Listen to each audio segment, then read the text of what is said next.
J'ai quand même une sale gueule. Bon, heureusement que je me maquille. Non, j'ai pas vous dire bonjour, non. Hop, donc, pour le maquillage d'aujourd'hui, je pense qu'on va reproduire, en tout cas s'inspirer, pas forcément reproduire, mais s'inspirer d'un make-up de Malvina Isfan. C'est une make-up artiste qui fait des trucs magnifiques, c'est toujours à base de Pat McGrath et d'Anessa Marix, mais c'est trop beau, c'est trop beau. Donc on va reproduire, en tout cas faire quelque chose dans ce style-là. Et c'est parti. Donc je vais commencer, je parle pas trop fort parce qu'il est un peu tard. J'espère que le son ira quand même. Mais du coup je vais pouvoir commencer à faire mon make-up. J'ai fait monter mes sourcils en caméra. J'ai pas nettoyé mes testeurs de la journée. C'est pas grave. Bref, donc je viens prendre la teinte Unpowered, la palette pardon, Unpowered de Huda Beauty. Et je vais venir utiliser les nudes qui sont de ce côté-là de la palette pour venir sculpter en fait tout simplement mon pli paupière. Et, voilà, pour le coup je prends pas des teintes particulières, honnêtement n'importe quelle teinte fera largement l'affaire. Tant que c'est du nude, mais voilà. Donc après vous avisez en fonction, il faut juste que ce soit assez léger parce qu'il faut pas que ce soit la partie dominante on va dire du make-up. J'ai pas poudré d'ailleurs mon arcade sourcilière, il faudra que je le fasse après. Hop. Et je reste vraiment ciblé au niveau du pli paupière, je me mets légèrement au-dessus du coup en tant qu'affaire, mais je reste ciblé au niveau du pli paupière. Comme ça. J'essuie légèrement mon pinceau, j'ai une serviette sur mon bureau. Et je viens blender le tout de façon très légère et très grossière, parce que de toute façon je vais venir rajouter une teinte de transition juste après, donc on s'en fout un petit peu. Là, pour le coup, c'est vraiment juste histoire de marquer le pli paupière et de structurer un petit peu la forme de l'œil. Mais ça s'arrête là, quoi. Je garde toujours le même pinceau. Encore une fois, j'ai la flemme d'en laver plusieurs. J'en ai déjà pas mal à laver ce soir. Mais du coup, je garde le même pinceau parce que ça me suffit largement. Et je vais venir prendre une teinte plus claire pour venir rajouter une petite nuance à mon dégradé. Encore une fois, on s'en fiche d'avoir quelque chose d'intense ou non. Le but, c'est vraiment juste de rajouter une nuance pour finir le dégradé. Hop. Et ça, c'est largement suffisant pour finir le pli paupière. J'ai fini de faire mon pli paupière. J'ai rajouté un peu de beige pour poudrer et finir mon dégradé. Et maintenant, ce que je vais faire, c'est que je vais venir reprendre le pinceau avec lequel j'ai précisé le dessous de mon sourcil. Et je vais venir en fait commencer à préciser un peu en faisant une sorte de cut crease. En tout cas, pas un cut crease, mais en reprenant la technique du cut crease. Je vais venir repréciser vraiment la forme du liner que je vais faire du coup. Que je vais faire au fard à paupières. Donc là, par le coup, en fait, c'est tout simple, je reprends juste un peu de ma base à paupières ou de votre anti-cerne, c'est vous qui choisissez ce que vous avez. Et je vais suivre en fait vraiment là pour le coup mon pli paupière naturel. Et je vais vraiment me mettre comme ça. Et ensuite, je vais venir dessiner ma forme de liner.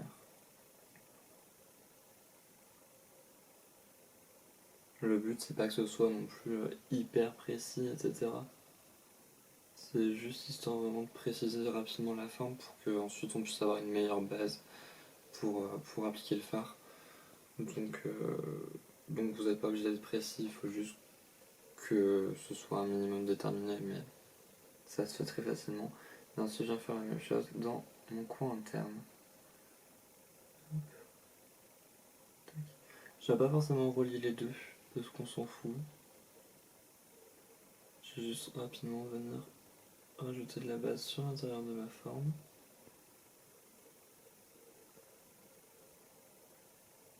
Hop. Et après, je viens prendre mon pinceau anti-cerne ou base ou ce que vous avez, ce que vous voulez, pour blender la base dans ma paupière.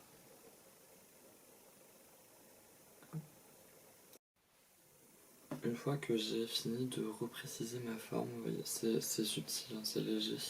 C'est pas non plus hyper net, hyper précis, mais c'est largement suffisant. Je vais...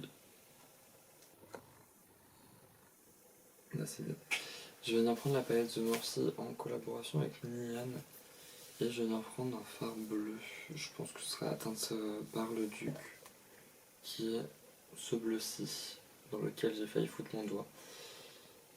Ma palette est un peu dégueu, n'en voulez pas. Bref, on s'en fout. Du coup, je vais venir prendre cette teinte et je vais prendre un pinceau biseauté dans ce style-là. C'est le numéro 19 de NYX. Et du coup, je vais juste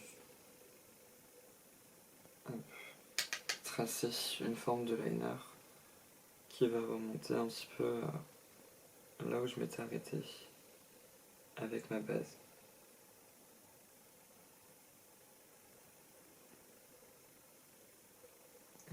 Le pinceau biseauté, j'utilise vraiment juste pour faire la forme externe. Parce que comme c'est une forme de liner, c'est plus simple d'y faire avec un pinceau biseauté comme ça.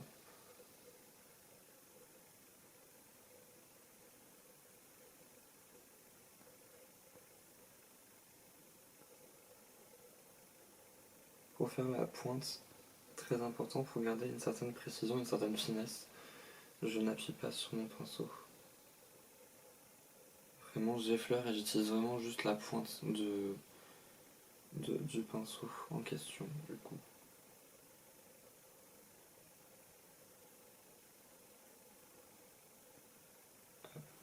C'est très brouillon, mais c'est à ça que ça doit ressembler.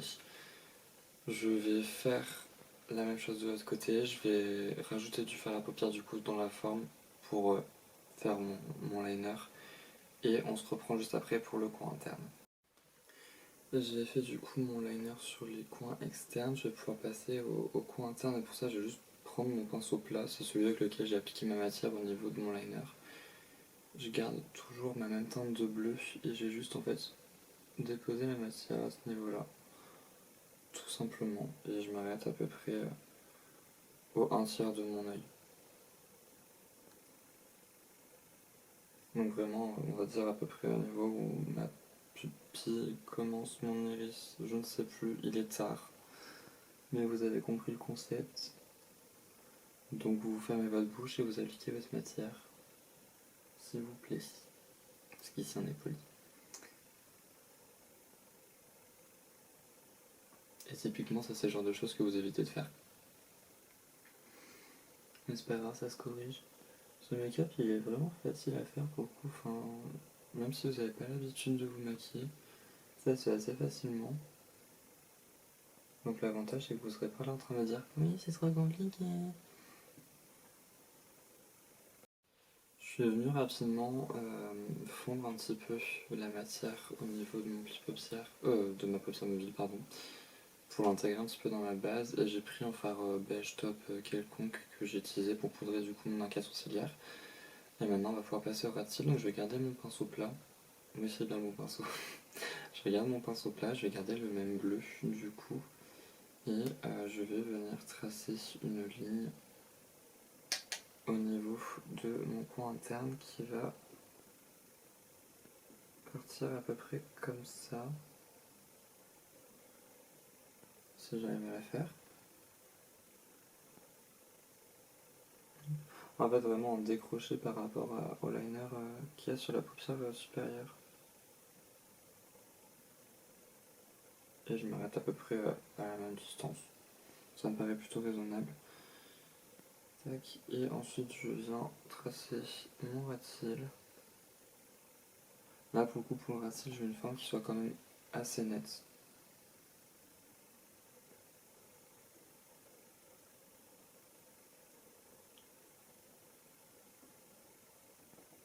Et du coup, on va venir après la prolonger dans le coin interne. Si on fait des petites taches comme ça, c'est pas grave. Ça se reprécisera avec sa base à paupières, hein, tout simplement. Et alors pour l'inclinaison, pour la direction du coin interne, en fait, je vais juste vraiment me mettre droit face à mon miroir. Vous voyez ce que je fais, donc c'est bon. Je le rapproche un petit peu, faut pas déconner non plus. Et je vais juste tracer ma ligne. Comme ça. Jusqu'à mon coin interne.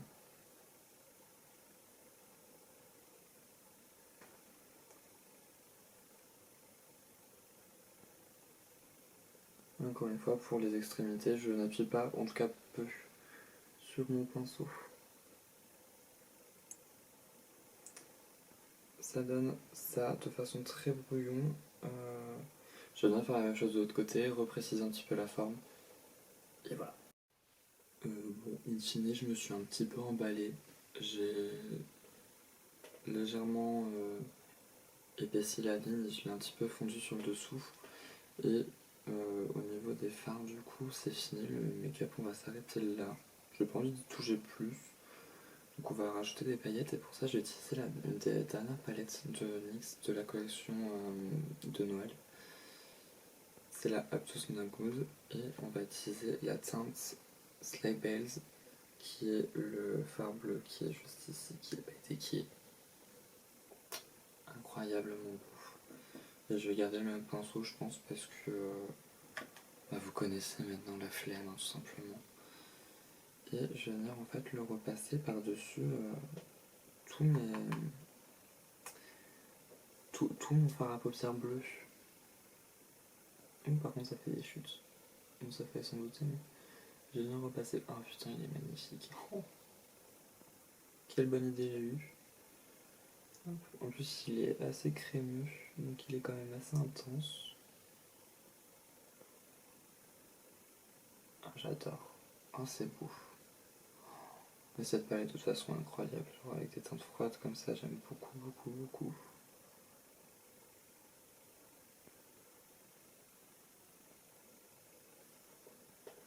Oh là là, mais quelle bonne idée j'ai eue.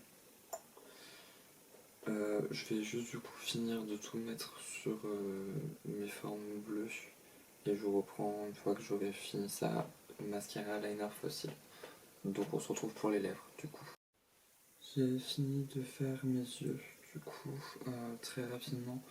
J'ai collé mes fossiles avec le liner adhésif de NYX, c'est une pépite. Et pour les fossiles c'est les Jumbo, toujours de NYX, c'est les Eco Flair. Ceux qui ont un côté un peu étiré, etc. Voilà, tout simplement, et on va pouvoir passer aux lèvres. Et du coup, je vais utiliser un liner toujours de chez NYX. C'est la teinte Global Citizen, c'est le numéro 5. Je vais pas forcément chercher à faire un contour particulier. Pourquoi j'ai la mine qui se barre du crayon? Étrange. En fait, je vais juste faire un contour très rapide.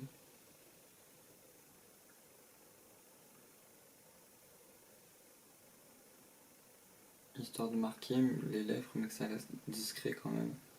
Et je trouve que ce crayon, il est pas mal pour faire ça justement. Une fois que j'ai fini de faire mon contour, je viens prendre un rouge à lèvres mat de chez Morphe, c'est la collection avec Nian aussi. Et c'est la teinte Viera. Et en fait, je vais juste l'appliquer légèrement, intervoitant comme ça. Faudra peut-être que je prenne mon miroir pour voir ce que je fais. Ça serait pas mal. Hop. Mais je vais juste tapoter.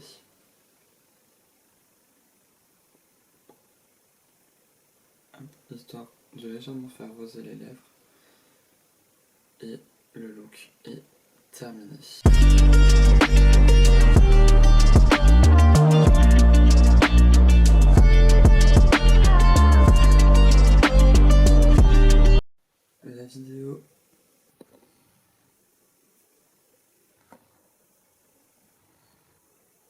La vidéo est maintenant terminée, j'espère que le make-up final vous plaît, j'espère que vous allez le reproduire aussi tant qu'à faire, parce que c'est un peu pour ça hein, que je me filme, c'est un peu pour que vous reproduisiez derrière. Donc voilà, si c'est le cas, n'hésitez pas bien évidemment à créditer vos sources, s'il vous plaît. Et sinon, n'hésitez pas non plus à me suivre du coup sur Instagram et sur TikTok. Je vous mettrai les liens ou quelque chose du genre en description. Et voilà.